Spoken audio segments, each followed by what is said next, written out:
Amsalam kuma lamaaf 26 oduu Sibuu Neetwoork yeroo kana isin biraan geenya.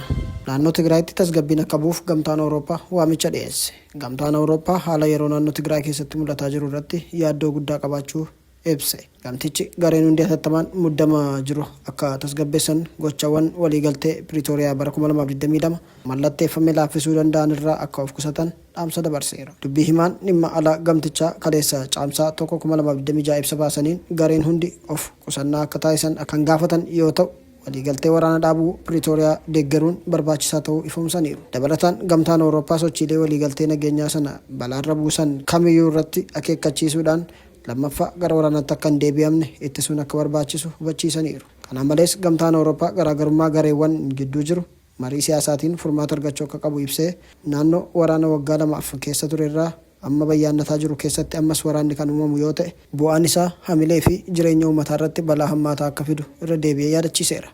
Ibsi sun kan ba'e yeroo kaaba Itoophiyaatti ammas muddamnii fi sodaan tasgabbii dhabuu hammaataa jirutti kan ba'e yoo ta'u dhimmootni dhiyeenya uumamaan adeemsa nageenyaa itti fufiinsa qabu irratti gaaffii kaasuun carraa waraanni deebi'ee ka'uu irratti yaaddoo uumeera.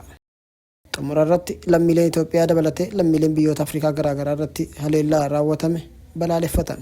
Afrikaa kibbaatti lammiilee Itoophiyaa dabalatee lammiileen biyyoota Afrikaa garaagaraa irratti haleellaa daboo tibbana raawwatamaa jiru biyyoota Afrikaa hedduu keessatti dheekkamsa jabaa uumaa jira. Gurmuun namoota kumaatamaan magaalaa keessa gamtaan yaa'u lammiilee Itoophiyaa dabalatee lammiilee biyyoota Afrikaa garaagaraa jala qabeenya isaanii jala saamaa fi mancaasaa haleellaa irratti raawwataa jiraachuun ni yaadatama. Itoophiyaanota dabalatee lubbuu namoota hedduu gurmuu jibba namoota biyyoota Afrikaa garaagaraatii dhufan qabu sanaan tibbana darbee jira.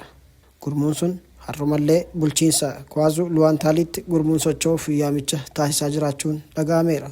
Itoophiyaa dabalatee lammiileen biyyoota Afrikaa garaagaraa Afrikaa kibbaa jiraatan haala hamtuu keessa jiraachuun himamaa jira. Mootummaan Itoophiyaa, Gaanaa, Naayijeeriyaa dabalatee biyyoonni hedduun gocha sana cimsanii balaaleffataa jiru. Mootummaan Afrikaa kibbaa gocha sana akka tasgabbeessu gaafataa jiru. Lammiilee Itoophiyaa Afrikaa kibbaa jiraatan of eeggannoo cimaa akka taasisan hubachiifameera. Gochaan Afrikaa kibbaatti lammiilee irra gahaa jiru dallansuu guddaa biyyoota Afrikaa garaagaraa keessatti uumeera. Itoophiyaa dabalatee biyyoota hedduutti gocha kana mormuun hiriira jabaa ba'uuf lammiilee gaafataa jiru. Lammiileen biyyoota Afrikaa garaagaraa gocha Afrikaanota irratti Afrikaa kibbaatti raawwatameen dallansuun isaanii marsaalee hawaasaa irratti ibsataa jiru.